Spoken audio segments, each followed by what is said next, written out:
I leaped from a 100-story building, but the next day I woke up in bed without a scratch. I drove my car off a cliff, determined to end my life once and for all. But certain death never came. I just opened my eyes again at 6 a.m. Nuts. I am trapped in the same day, living it over and over. No matter what happens, every morning at 6 o'clock I wake up in the same hotel bed.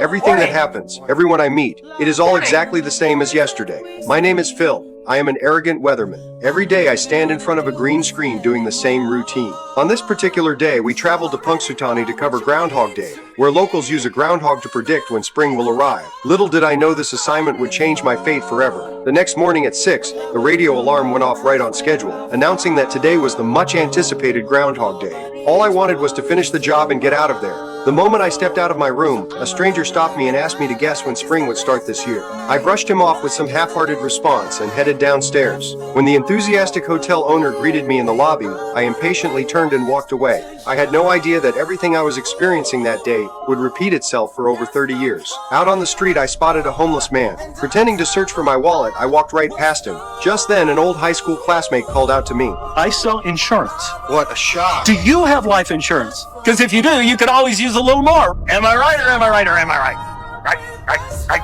I completely lost my patience. As I turned to leave, I stepped right into a puddle. Watch out for that first step, it's a doozy.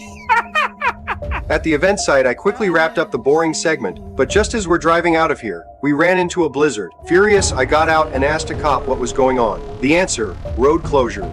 Don't you listen to the weather? We got a major storm here. As a weatherman, I knew full well that a warm, moist air mass from Mexico was heading our way, but the officer stubbornly insisted the roads were closed, so we returned to Punxsutawney. That day marked the beginning of my completely altered fate. 6 o'clock the next day, the radio went off on schedule, broadcasting exactly the same content as yesterday. Confused, I pulled back the curtains to find the scene outside identical to the day before. What the hell?